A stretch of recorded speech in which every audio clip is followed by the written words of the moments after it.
All right, because the Edomites, the Jews, were still rebelling against Rome during this period. And that was the last outward rebellion, you understand, with the sword.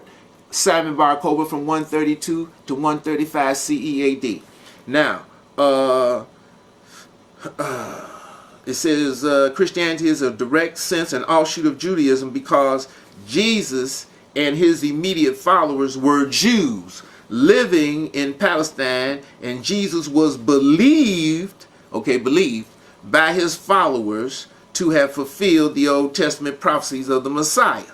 Okay, it says following a trend of proselytization in the Judaism of that period, Christianity was from its beginnings expansionist.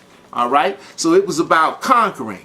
You follow me? It was about conquering, getting more territory, getting more power, which is the prophecy over in, we read in previous shows in Daniel chapter 11, verse, what is it? When it says, so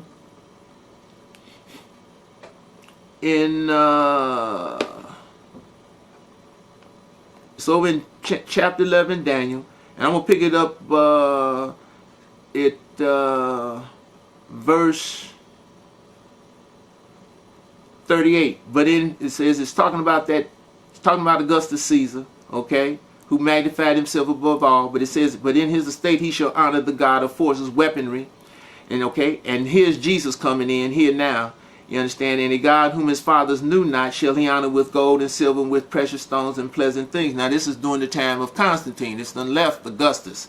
And when you get to verse 39, it says, thus shall he do in the most strongholds with a strange God, whom he shall acknowledge and increase with glory. See, that's the starting to rise, and from expansionist desires starting to rule. And as we see here in verse 39, and he shall cause them to rule over many and shall divide the land for gain. Cause them to rule over many. Expansionists. This is the rise of Christianity, okay, from the time of Constantine coming on up, okay. Now, so we can see that there.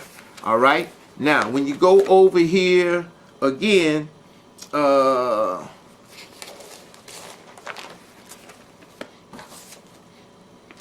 doing this apocrypha, I'm going to read a little about this apocrypha. It means, it's Greek for hidden things. Anything hidden is not about Yah. Straight out. Okay. Yah does not speak in secret. Amos chapter 3 verse 7. Okay. All the things that reveal, Yah reveals it through his prophets. His servants, the prophets. He doesn't hide anything. Like it says in Isaiah chapter 51, Yah says, hearken, you understand, all in whose heart, you understand, is Yah's law. Okay? He says, hearken unto me. He says, my righteousness is near. So that means right there, Yah is saying, his word is everywhere. Now, when you take into account this book of remembrance, this so-called Old Testament, King James Authorized Version, 1611, it's translated in over 2,000 languages. It's all over the earth. Y'all did that through Esau, the British East India Company, and the English. Wherever they went, they took this book. They promulgated the New Testament. But Yah had his word on, in this this thing called the Bible, okay, which consists of 2 stories, right? So-called Old, which is the book of remembrance, as we just stated, and the New Testament, as we said in previous shows of this 4-part dispelling of the Christian myth. Okay, what about that word new over in Deuteronomy chapter 32? And what did we just say on the previous show about, you understand, we took out of the New Testament, we read, right, about creating a new creature, a newness. All right, and that's this Christianity that came on after Judaism, like we just read, in the 4th kingdom. Before the 4th kingdom, there was no Christianity. Okay, now all these people who want to say what they want to say is talking about back over there in Genesis and various other spots from Genesis through Malachi in reference to this Jesus, you follow? It doesn't say Jesus. Now you can believe, think, and feel what you want. That doesn't make it true.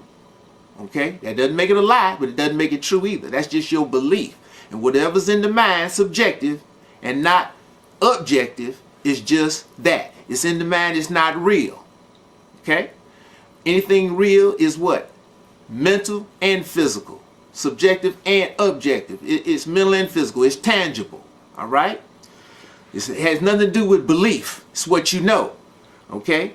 So again, we can see that this apocrypha means hidden. So right there, you understand, that's a red flag. Because anything that's hidden, anything that's secret is not Yah. Okay? Yah doesn't hide. He's not secretive. You follow what I'm saying? The things that he reveals to the people of the earth. And again, what did he say in Isaiah, in Malachi chapter 3? I shall raise up and bring forth my messenger who shall do what? Prepare the way before me. And like we said on previous shows, Yah always raises up one to work through to bring his word to the people before he does a thing, so that the people will know that it's Yah that's doing it when it takes place, and they won't give credit to their idols and images. Okay? All right, so it says here, the Apocrypha, an appendix to the authorized or King James version of the Old Testament containing the following books. We won't go into that. You know what they are if you know about the Apocrypha. You can look it up because we're under time constraints. But I'm going to drop down here where it says Protestants follow Jewish tradition in treating these books as uncanonical. Okay? For Jewish and Christian works resembling biblical books but not included in the Western of the Hebrew canon, sometimes called Apocrypha, pseudepigrapha. Okay? So that's that there. Now,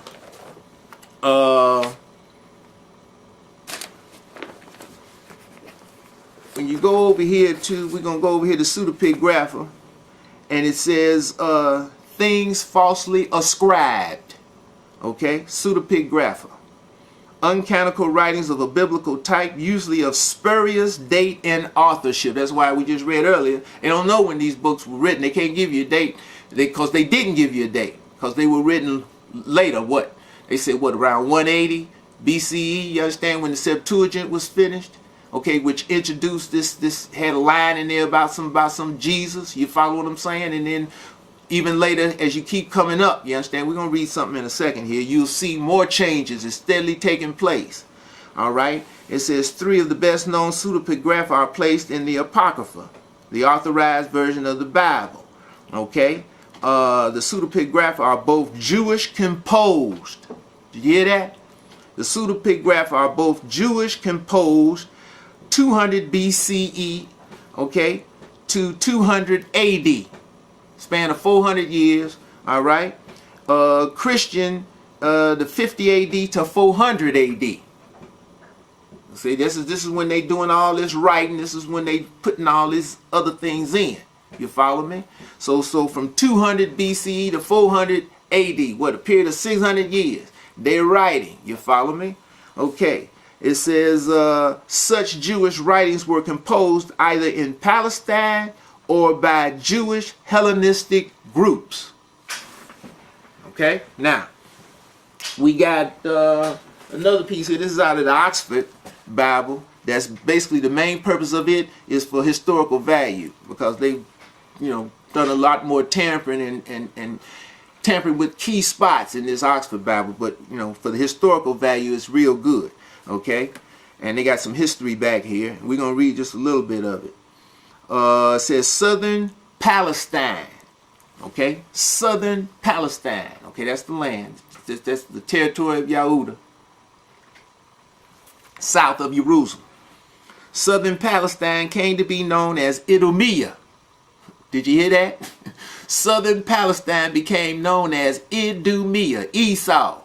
Okay, for the Edomites had settled there after the Babylonian conquest, 586 BCE. Isn't that what it says?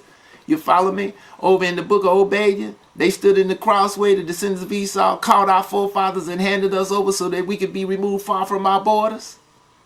Huh? It's substantiated in that 137th Psalm by the rivers of Babylon.